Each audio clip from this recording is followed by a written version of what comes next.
Okay. Can everybody hear me okay? Oh, yeah. All right. Just a little review.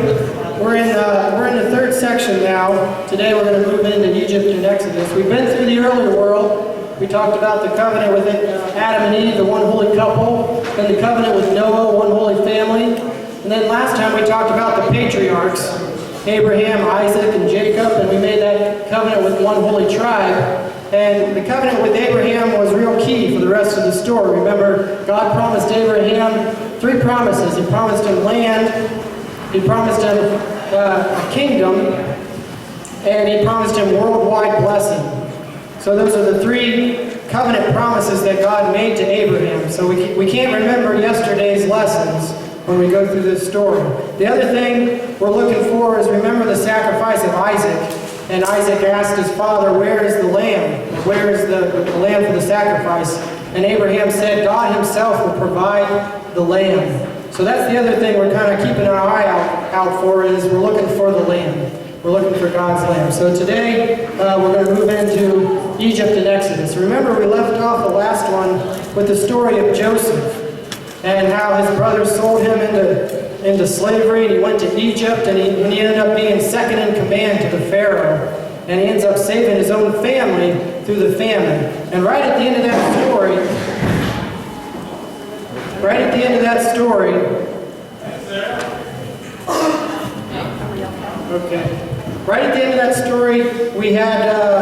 we had the whole family come to Egypt. You know, everybody brought, Israel came down with all his family, and at that time there was about 70 of them all together. There was the 12 tribes and their families, so there was about 70 people. And so they all moved to Egypt because Joseph's kind of big in power down there. So when we pick up here now today, 400 years has passed. So just to set the stage of where we're at now, 400 years has passed, Joseph is long gone. The original Pharaoh is long gone, and it says that this new Pharaoh did not know Joseph. He knew of him, but he had no kind of relationship with the Israelites that the first Pharaoh did. And the Israelites have actually become slaves now to the Egyptians. But over these 400 years, they've greatly multiplied. Some estimate they're over 1 million people now. So there's a lot of Israelites now, but they've been there for 400 years. And this whole story that we're going to talk about today is about freedom.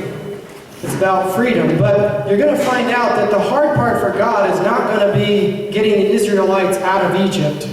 The hard part is going to be getting Egypt out of the Israelites. Because they've been there for 400 years. They've been eating Egyptian food. They're talking like Egyptians. They're walking like Egyptians. You know? And not only that, they've begun to worship Egyptian gods. They began to worship Egyptian gods, and the Egyptians worshipped many gods. They worshipped almost everything. And let's face it, they've lost their story. You know, they don't really remember the stories of Abraham, Isaac, and Jacob. And again, when you read these stories, try to put yourself into the story. Try to put our own situation into the story. And there's a lot of Catholics out there who are Catholic because their parents were Catholic and their grandparents were Catholic and their great-grandparents were Catholic. But let's face it, they've lost their story. You know, they may go to Mass here and there, but you know, they've lost their story. And that's where the Israelites kind of are right now. Their hearts are embedded in Egypt. So God has a very difficult task ahead of him of getting Egypt out of their hearts. So that's where we're going to pick up here. And the primary character in this story today is Moses. The primary character is Moses. And Moses' life, just to give you a little heads up on Moses, his life can be divided into 3 40-year periods. The first 40 years of his life he spends under the care of Pharaoh. He has the best food and the best education. He's into the best system. And then the second 40 years of his life, he gets exiled out into the desert. And he spends that 40 years out in the desert. He becomes a shepherd, kind of living a simplified life. And then the last 40 years of his life is leading the Israelites out of Egypt and leading them through the desert wanderings, which is the next section. We're going to get into 2 sections today, 2 colors. The red for the Egypt and Exodus, and also the brown for the desert wanderings. So when Moses is exiled out into the land that second 40 years, he's kind of getting the experience necessary to be able to lead the Israelites who are going to be wandering around in that desert. So that's where we are. And I mentioned that the Israelites have become so vast in number that the Pharaoh's a little bit afraid of them. And they've been using them as slaves, and they're afraid they're going to rise up against them because there's too many of them now. So he issues a decree to have them kill all the male Hebrews that are born. And that doesn't really work so well, so he sends out another decree that to throw them into the Nile. You're going to see a lot of people being thrown into water here in this part, but he issues a decree that every male child is to be thrown into the Nile.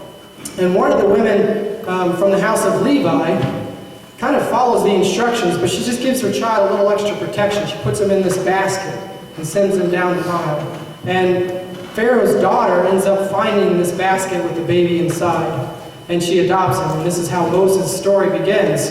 And the word Moses means to draw out of the water. She names him Moses, but she drew him out of the water. So that's why Moses spends the first 40 years of his life with the best of everything. He was adopted by Pharaoh, basically. So he has the best of everything, but he hasn't really forgotten his roots. He knows he's a Hebrew. And one day, he witnesses an Egyptian killing or beating a Hebrew. And he steps in and he intervenes, and he ends up killing the Egyptian and burying him in the sand, thinking nobody was watching. But the day after that, he sees two Hebrews fighting, and he kind of intervenes there, and the one Hebrew says to him, "What, are you going to kill me too? Like you killed the Egyptian?" So Moses is a little afraid now. The word is out that he's a murderer. And Pharaoh hears about this, and Pharaoh issues a decree to kill Moses. He has a death sentence. So Moses has to flee Egypt. And that's why he ends up heading out into the desert, where he's going to spend the next 40 years of his life out there in the desert.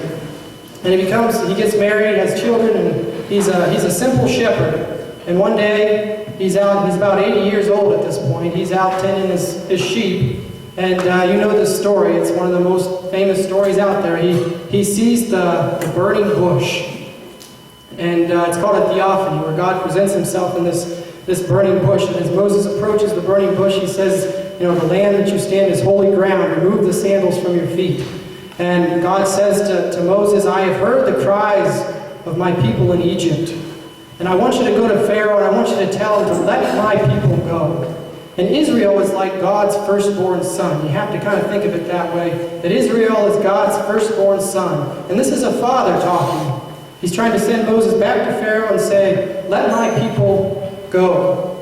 And Moses doesn't really want to do it. He's like, "Well, I had a death sentence back there. You want me to go back and talk to Moses and talk to my people where I didn't even grow up with, and I'm not very good at speaking." He's like, "Just send somebody else." And God's like, "Who makes the deaf hear and the mute speak and the blind see? Is it not I? Now go." And Moses, he's kind of a baby. He's like, "I don't want to do it by myself." So he says, "All right, fine. I'll send your brother Aaron with you." Remember, Moses grew up from the house of Levi, and he has a brother and a sister, Miriam and Aaron, that are older than him. And so Aaron is going to help Moses with this process of approaching the Pharaoh. And God warns him right up front. He says, "This isn't going to be easy. Pharaoh is going to have a hardened heart." He says, and actually the text kind of reads, "I will make his heart hardened." And it seems kind of cruel, like God's up there saying, "Well, I need a villain for this story, so I'm just going to harden the Pharaoh's heart, and then he can go to hell, and I'm going to keep going on with my story," kind of thing. But when you say hardened his heart, it's kind of like, the same sun that melts the wax hardens the clay.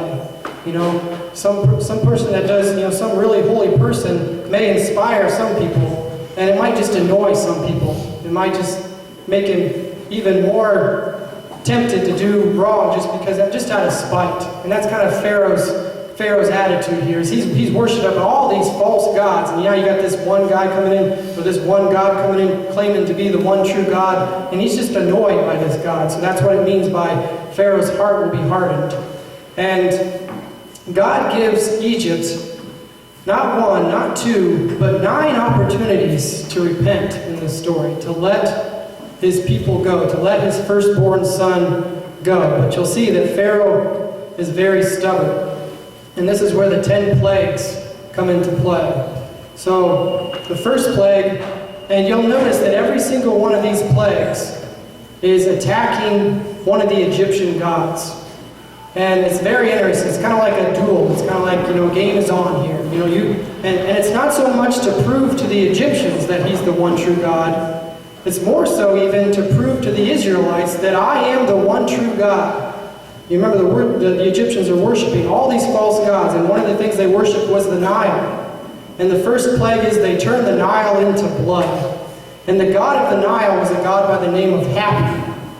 And when you turn the Nile into blood, the whole economy shuts down. And needless to say, that the Egyptians were not very happy when the Nile turned into blood. So all of these plagues, and you can read about all 10 of them, they're kind of aimed at one of the Egyptian gods. The second plague was the frogs. The Egyptians worshipped frogs. It was a sign of resurrection in the springtime.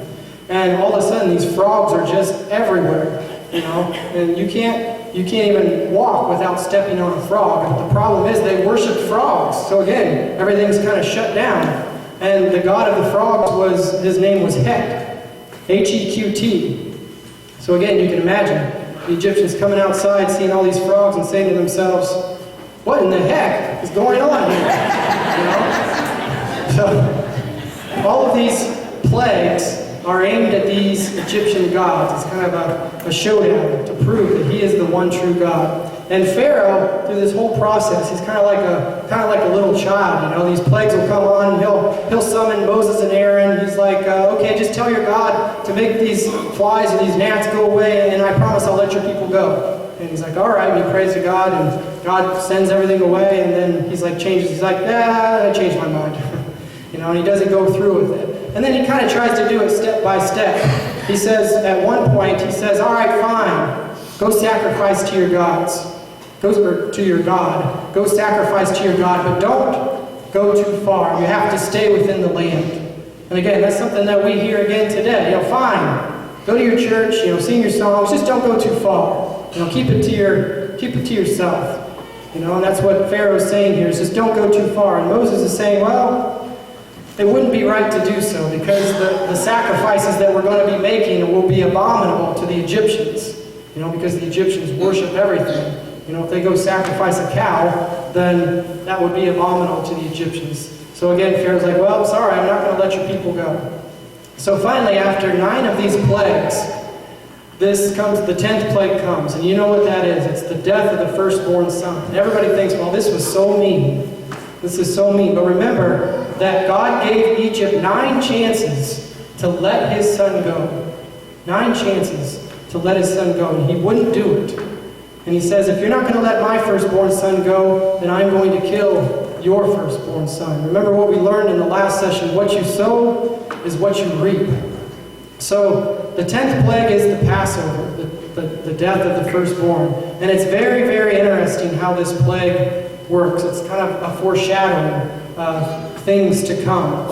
And the instructions that God gives to Moses and Aaron to tell the people, very specific. He says, on the 10th day of Nisan, I want you to take a lamb, a household lamb, and for 4 days, I want you to inspect that lamb to make sure it has no blemishes.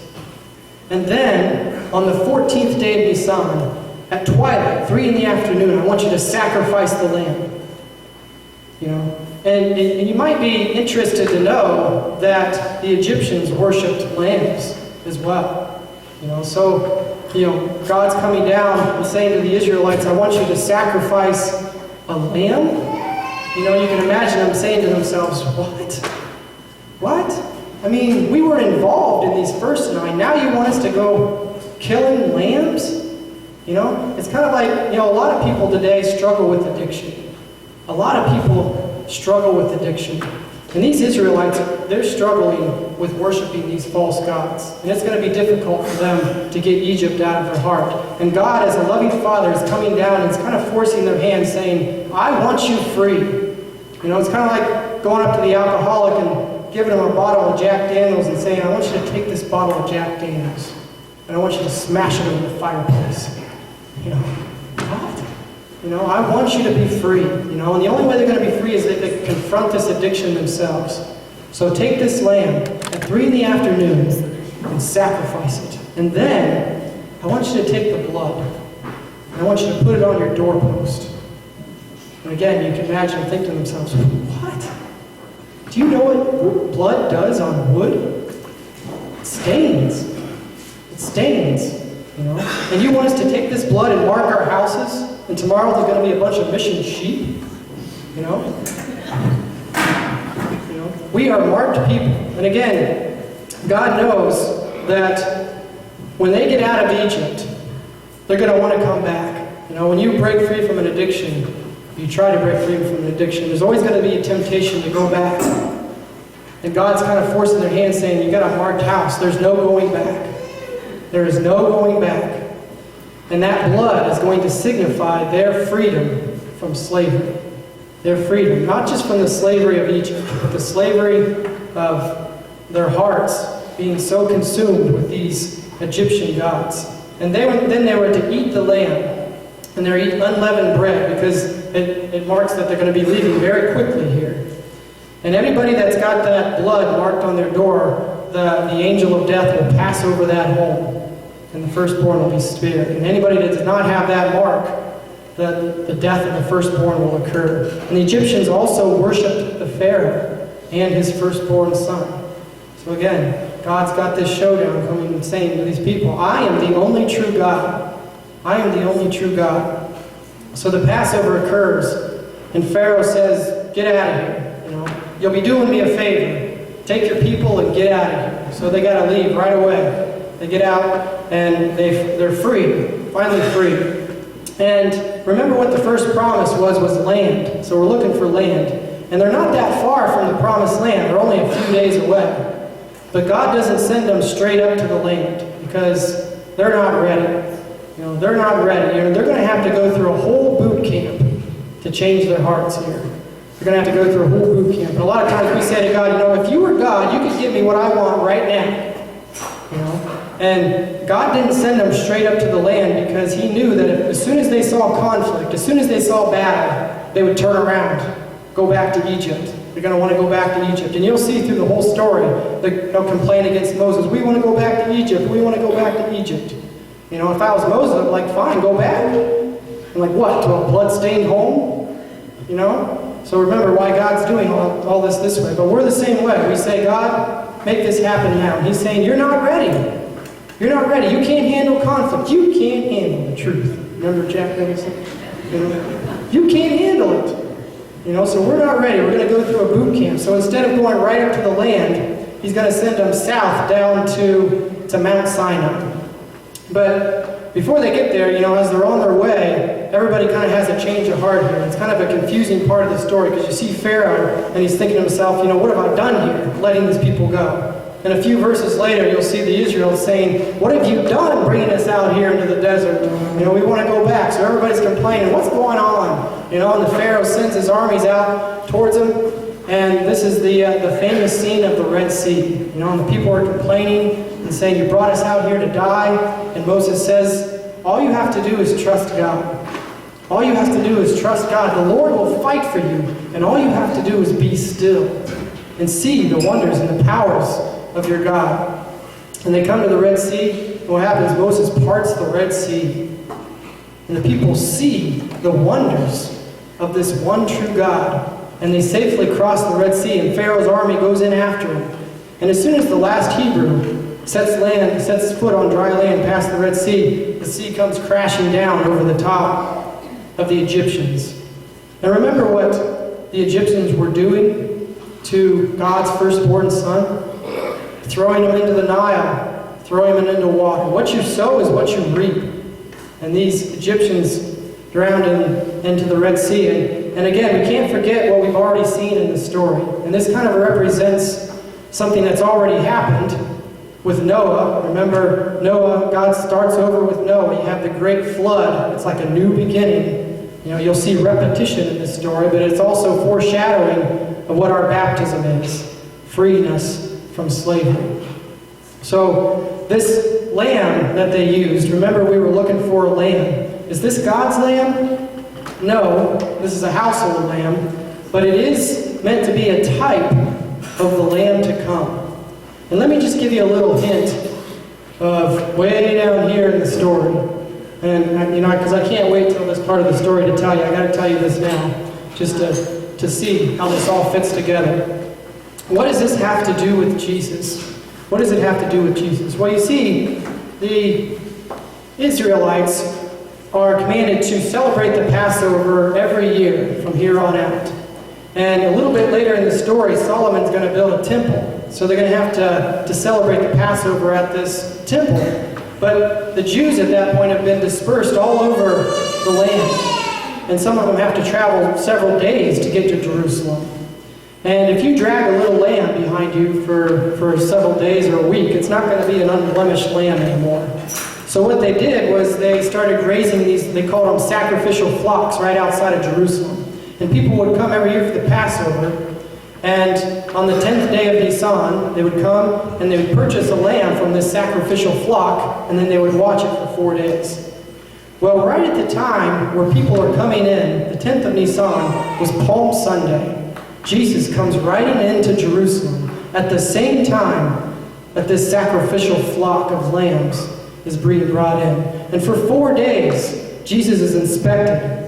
He goes before Herod, he goes before Pilate, he goes before Caiaphas. And what does Pilate say? I find no fault within him. He is an unblemished lamb. And on the 14th day of Nisan, at twilight, 3 in the afternoon, the Lamb of God is sacrificed. That cross is stained with the blood of the Lamb. The blood of the Lamb. And do you know what that blood signifies?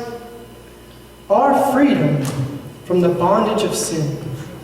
Our freedom from slavery.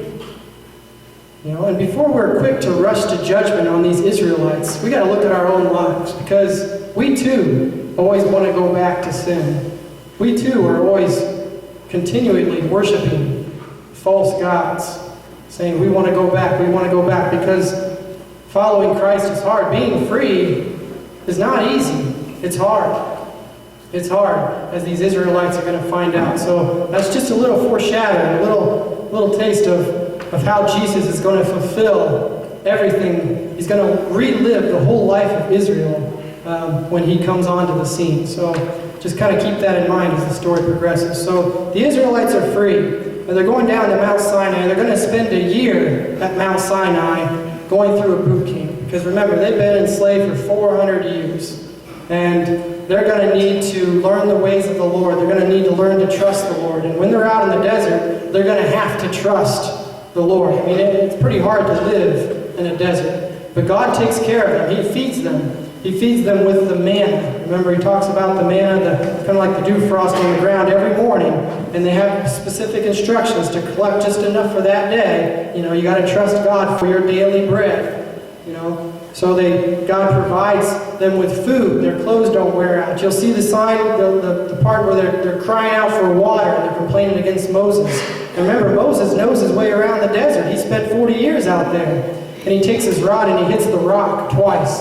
And the water flows. And that'll be significant later on, because God's going to give him different instructions, towards the end of this story in the desert wanderings, when they're complaining for water. And Moses, he tells Moses, instead this time of striking the rock, I want you to speak to the rock. And Moses, one mistake through this whole story, because he doesn't listen, he strikes the rock again.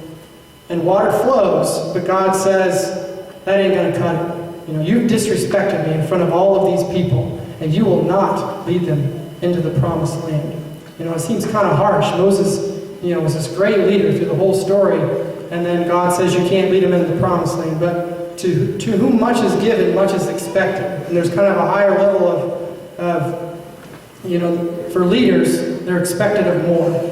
So that's kind of why, if you read that part of the story in the desert wanderings, why God punishes Moses to that degree. But Moses is a great leader up until then. So God's going to take care of them. And they're going to have to learn to trust God. And they're going to learn God's ways. They're going to learn all of God's laws. And that's what they do that year in Sinai. And then you know the story of the 10 Commandments. God gives them those 10 Commandments. And then Moses spends that 40 days up on the mountain.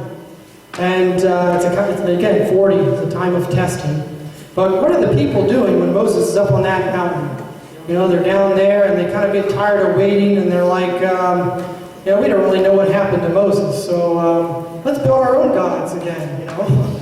And they come to Aaron, who's kind of their other leader, and they say, we don't know what happened to this man who led us out of Egypt, so build us a god. And they pile, and Moses and Aaron's like, all right, give me all your gold. And he fashions the gold into what? A golden cow. Why? Because Egyptians worship cows, remember? You know, they're going to have trouble letting go of that cow god. And they build this golden calf. And this is really a funny scene. It's not funny, but the way God talks to Moses here, they're up on the mountain, and it says, with that, the Lord said to Moses, go down at once to your people whom you brought out of the land of Egypt. You know, up until this point, he's been saying, my people who I brought out of the land of Egypt. Now, my wife does this. You know, when my children do something good, I come home and like, my kids were great today. They did this. They're really nice. They played nice with their friends. But when they do something wrong, and I come home, it's like, your children. You know, and that's what God's doing here. He's like, go down at once, because your people who you brought out of Egypt, you know, it says, for they have become depraved. They have soon turned aside from the way I pointed out to them, making for themselves a molten calf and worshiping it, sacrificing to it and crying out, this is your God, O Israel, who brought you out of the land of Egypt. I see how stiff-necked this people is. Continued the Lord to Moses. And then he says, let me alone then, that my wrath may blaze up against them and consume them. Then I will make of you a great nation. You know? And if I was Moses, I might be like, well, that sounds kind of nice. You know? I don't have to deal with them anymore. You can start all over with me. But Moses is kind of learning a trial by fire here. Remember, everything that God does is not to help God. It's to help us. And God's testing Moses here. He's molding him into a leader. And Moses becomes a great intercessor for his people. And he says, Lord, remember the promise you made to Abraham, the land, the royal dynasty, the worldwide blessing, the great, you know, all the people that will come from Father Abraham. Remember the promises you've made. You know, and then he talks about the Egyptians. He's like, what will the Egyptians think if you bring these people out of Egypt and then you just destroy them? You know, and you can imagine God as the Father saying, this is good, Moses. You know, you're growing up, keep it coming. You know, and so he intercedes and he revokes his threat to destroy the people. And Moses goes down and he starts yelling at Aaron. and what Aaron says is really funny too. Moses asked Aaron, what did this people ever do to you that you should lead them into so grave a sin?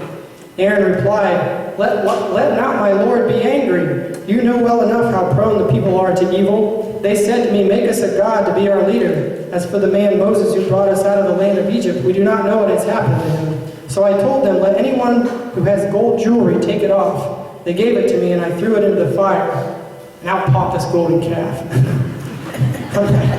Do you really believe that he's going to believe you, that you just threw it in the fire and this golden calf just popped out? You know, so the people are in trouble here. And Moses has the Ten Commandments, remember, and he throws the tablets down as a sign that they've broken this covenant, because the Ten Commandments is our next covenant.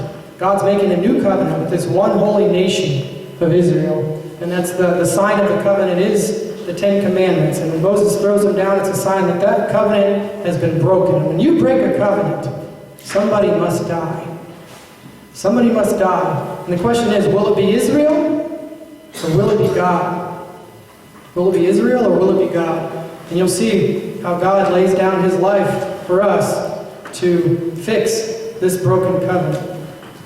So Moses intercedes for the people, and at that point, the Levites kind of step up at this point, because Moses basically says, all right, who's coming with me? Who's with the Lord? Make up your mind. Are you with the Lord or not? And everybody that said not, the tribe of Levi went around and they killed all these people. And at this point, the Levites are raised up to the priest. Remember in the last session we talked about the birthright and the blessing, And now the two of them usually go together. The birthright signifies more of a kingship, and the blessing signifies more of a priestly duty. Well, this is where they split. And the Levites are going to become the priest from here on out.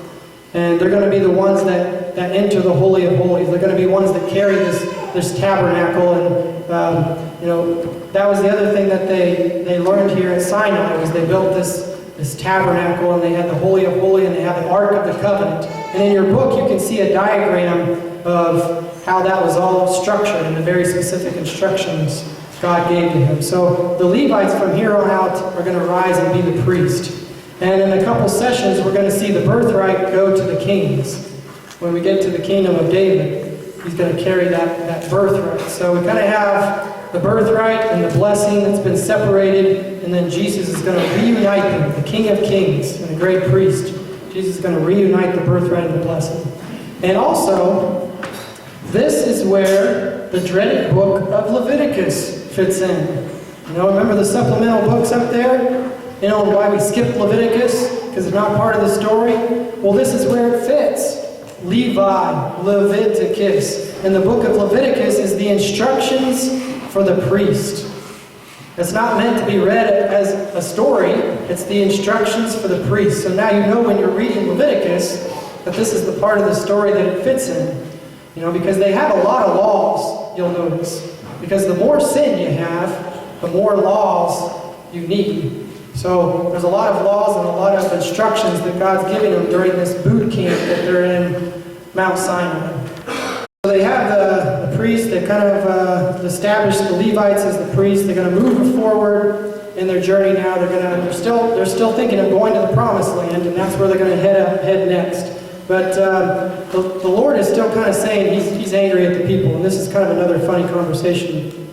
The Lord said to Moses, "You and the people whom you have brought up from the land of Egypt are to go up from here to the land which I swore to Abraham, Isaac, and Jacob I would give to their descendants, driving out the Canaanites, the Amorites, the Hittites, the Perizzites, the Hivites, and the Jebusites. I will send," this is important, "I will send an angel before you to the land flowing with milk and honey. But I myself will not go up in your company, because you are a stiff-necked people. Otherwise, I might exterminate you on the way." So he's like, I'm still mad at you. And if I go along, I'm liable to just have a bad day and snap and just be rid of you. So I'm going to send an angel instead of going with you. And again, this is a test for Moses. And Moses says to him, basically, he says, "Lord, is it not your being with us that makes us distinct? If you don't go with us, we won't be distinct anymore. We'll be extinct. It's your being with us that gives us the power." Remember, this is what they're trying to learn. It's not about you.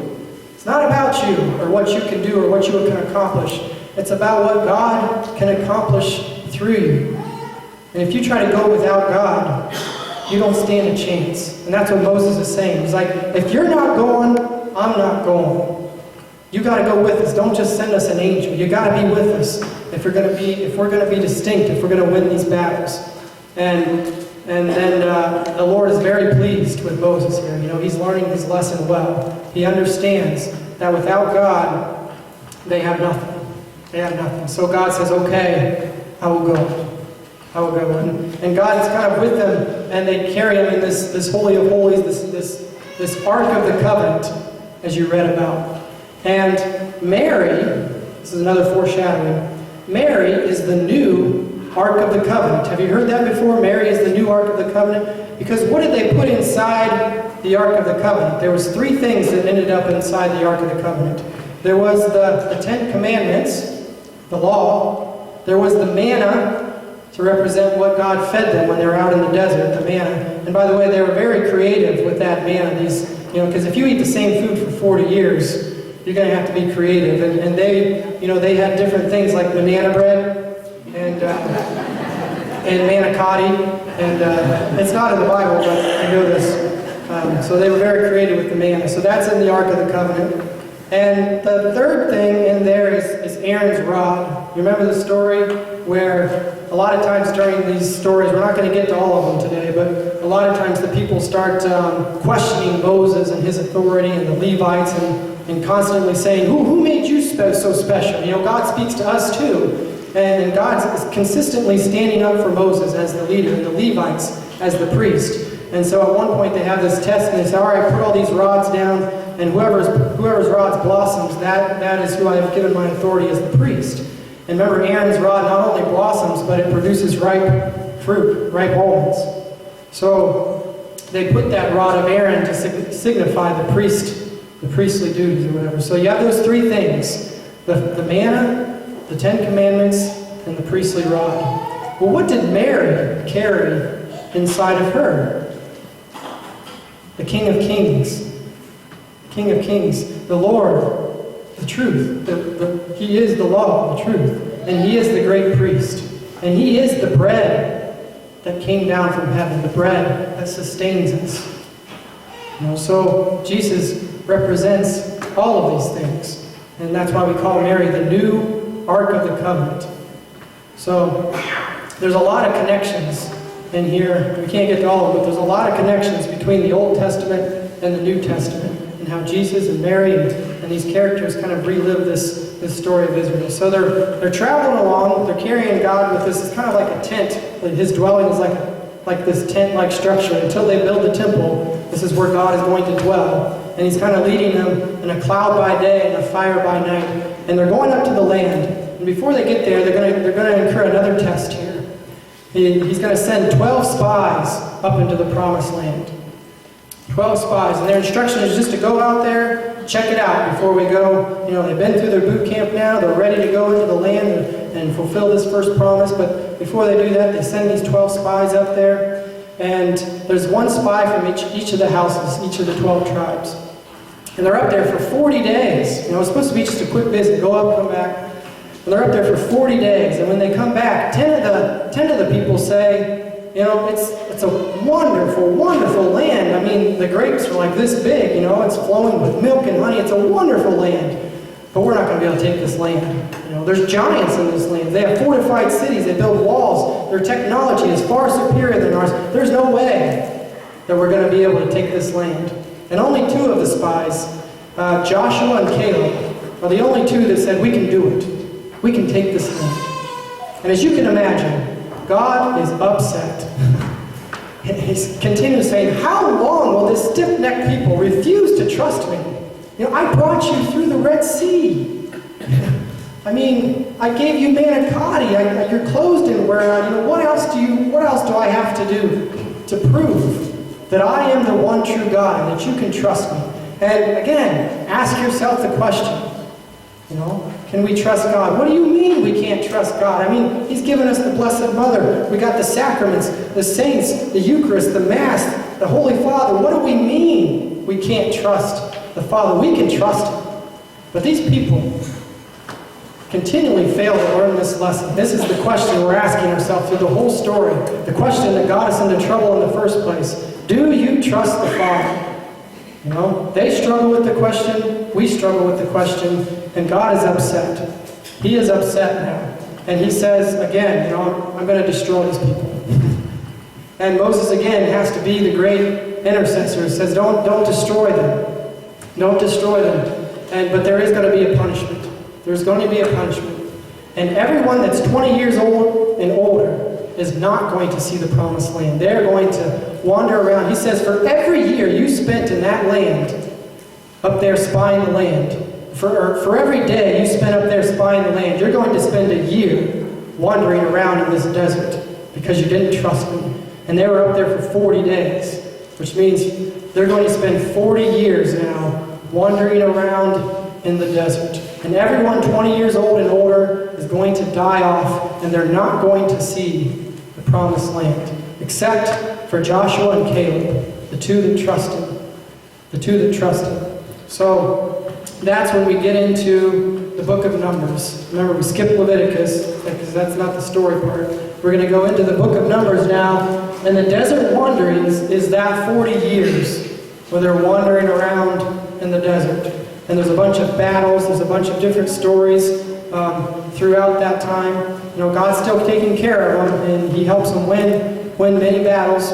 And just to kind of pick a couple of the stories from the desert wanderings, I already told you the one story where Moses disobeyed God, and so now we know that Moses is not going to get to see the promised land either. After 120 years of doing pretty much what God asked, he's not going to get to see the promised land because he disobeyed God. But he's still interceding for the people, and the people are still complaining on occasion. And remember there one story with the serpents. The people were complaining, and God sent these serpents that started biting people, and everybody started dying. And everybody's like, whoa, our bad. Moses, can you do something about this? We were complaining again.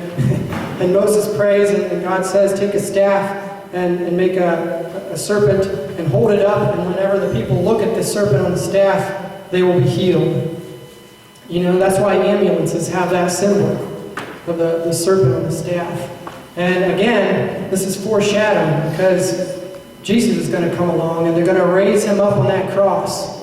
They're going to raise him up, and everyone who looks to the Son of God will be healed. Everyone who has been bitten by that serpent of sin will be healed by looking to Jesus. Again, foreshadowing. St. Paul talks about this in the New Testament. So that's another one of the stories. Then you have the story of Balaam, the talking donkey. Everybody like that story? So you have these people who are getting annihilated by the Israelites, and they're just plowing through the land, and people are starting to be afraid of them. They've heard stories now about this God that brought these people out of the land of Egypt. And this one guy, after witnessing them, he sends for the prophet Balaam. And he says, look, there's these people, this massive amount of people, and they're taking over all these lands. I want you to come, and I want you to put a curse on these people. And at first Balaam refuses to go, because Balaam is a man of God, he's a prophet. And then they send more people to bring him. And this time, God says it's okay to go as long as you do what I tell you to do. And Balaam starts on his journey, but apparently he had some evil intent in mind, because the Lord gets angry at him. And this is where he sends this angel. And the angel's kind of blocking his path, but Balaam doesn't see the angel, but his donkey does. And his donkey stops, and he starts beating on his donkey, and all of a sudden he says, God opens the mouth of the donkey, and he starts talking to him. What have I done to you? The funny part was he actually talks back to the donkey. He's like, you've made sport of me. He's like throwing a tantrum, you've made sport of me. And the donkey, and then at that point, God reveals the angel to Balaam. He sees the angel. And every time that Balaam tries to put a curse on the Israelites, which is what he was sent to do, he can't do it. He puts a blessing on the Israelites. So there's 4 blessings that he puts on the Israelites. And one of them is kind of another foreshadowing that foreshadows that star of that the Magi's follow, and that this king from Judah is going to rise up. And that's why Herod was so upset about this talk of this prophecy of some kind of king coming to overthrow him. So that kind of comes from one of these oracles. So we'll get to that maybe later when we talk about the life of Jesus in the Gospels and how he fulfills some of these prophecies. So that's where we're at here. We're in the desert. We've gone through these 40 years now, and as we get ready to go into the next section, they're going to be kind of on the plains of Moab, looking across over at the city of Jericho. And everybody that was over 20 years old has died off. And right at the end of this section, right at the end of the book of Numbers, is where Moses dies. But before he dies, he gives the Israelites one last final farewell speech. And this speech is directed towards that younger generation.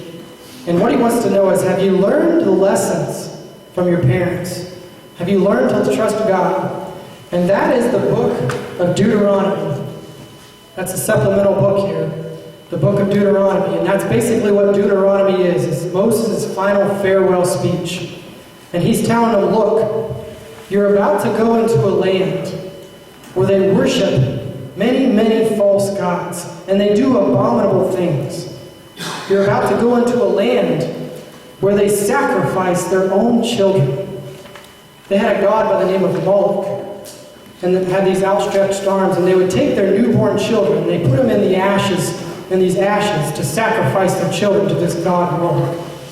This is the type of land that they're going into. Can you imagine a culture that destroys their own children? Can you imagine? Again, put yourself into this story. And Moses is saying, if you're going to go into this land, there's some things you're going to have to remember. You have to remember your story. You've got to remember there's one true God that took you out of the land of Egypt, that parted the Red Sea, that gave you manna in the desert, that brought you up, that gave you the law. You can't forget your story. And you can't let them marry your daughters. Remember what happened last time when we had a good line and a bad line way back over here. And the good line mixed with the bad line, and the whole world became evil. That's why God sent the flood. And Moses is telling them, look, don't let them marry your daughters. Don't worship their false gods. And above all, you must tell your children the story. That's Deuteronomy chapter 6, where he's telling them, tell the story to your children. You must tell the story to your children if you're going to live in a land like this, where they worship all these false gods. Where they worship false gods. And again, put yourself into the story. And as we end this session, think about that question. Are you teaching your children? Are you teaching your children? Because it only takes one generation, and we'll find out if they teach their children the story. They continually fail at this lesson, and we'll see the consequences of when they fail. When you don't follow God, when you lose your story, you don't get God's best. You know, God is fighting for them.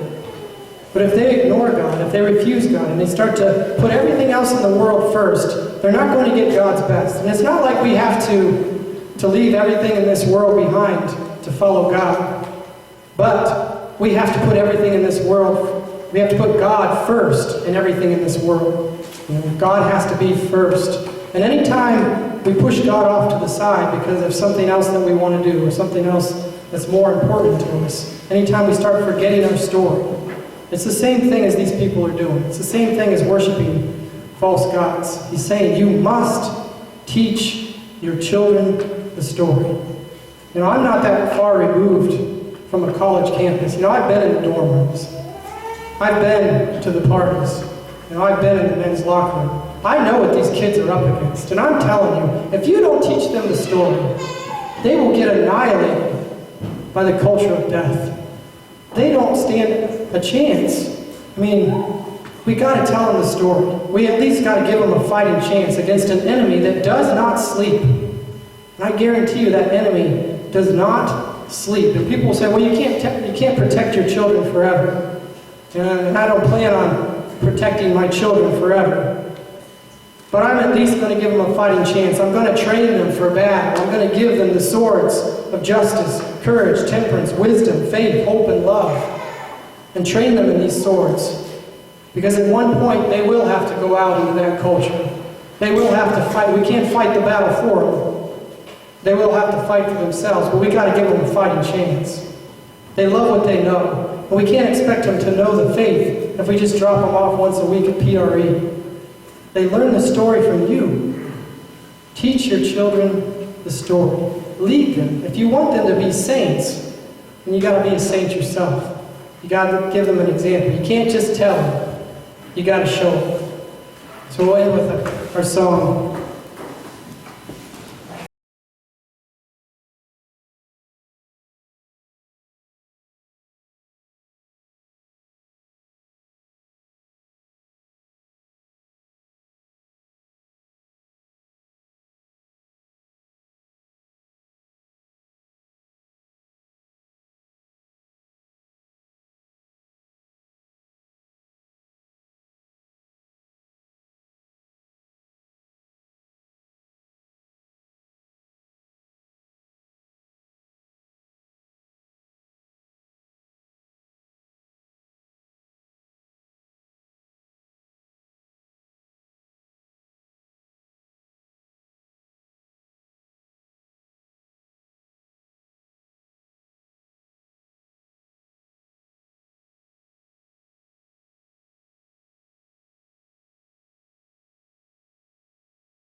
Okay, so just a quick follow-up on that. You know, everybody wants the next generation of Catholics. Everybody. Nintendo spent $200 million marketing to teenagers last year. There was the topic at a recent national convention for non-denominational church leaders was targeting Catholic youth to keep the key to your church's future. Everybody wants the next generation of Catholics. How bad do we want them? How bad do we want them? Again, we have to give them a fighting chance, and that doesn't mean that we can fight the battle for them. Like I said, the war takes place inside the human heart, and every person must choose. And sometimes great parents can raise wayward children, and wayward children can raise great saints because it's an internal choice. But our job as parents and grandparents is to at least give them the weapons to fight in this war, to at least give them the story so they know what their mission is, they know what they're trying to accomplish, and they have what it takes to defeat the enemy. So, everybody should have, there should be enough of these for each household. It's a new copy of the schedule. Remember, we changed the schedule. The last session is now on April 29th, so I wanted to give you an updated copy of that so you had it. But the other thing I added to this schedule was children's movies. Almost all of these are from the children's series VeggieTales. And I love VeggieTales because for a couple of reasons. One, it's not annoying like Dora and Barney and all those other things. I actually sit down by myself and watch these episodes because they're funny. But they tell a lot of these stories, not all of them, but they have stories that fit into most of these or almost all of these categories, at least parts of the story. Some of them are supplemental stories that we'll talk about, but there's a lot of VeggieTale stories that give the children what they want, which is cartoons, wrapped in what they need, the story of salvation history. And they're funny, and they're entertaining, and you'll like them. So I wanted to give you some of the episodes that I thought fit into the story, so that as you tell the children your story, the story, they can sit down and watch the story, and they will remember it much better that way. In this particular episode, there's Mo and the Big Exit. You know, that's the VeggieTales episode. But there's also the other movies that aren't VeggieTales, The Prince of Egypt. Maybe you've seen this movie. It's not perfect. You know, every movie has its own artistic license, but it's good. I mean, it's pretty close. And the same people that made that one also made Joseph, King of Dreams, which we talked about in the last session. So those are both good movies to fit into the story. So again, teach your children the story, show them the movies, and help them fall in love with the story. They love what they know. Make sure they know the story. So next session we're going to be trudging forward into the conquest and Judges. We're finally going to get to the promised land. Joshua, remember one of those spies that trusted God, he's going to take over for Moses. And we're going to find out if the people listen to Moses' plea to trust God and to teach the story. And you're going to find out they do a very poor job of it. So they're going to go through a cycle here that is kind of reoccurring. So that is our next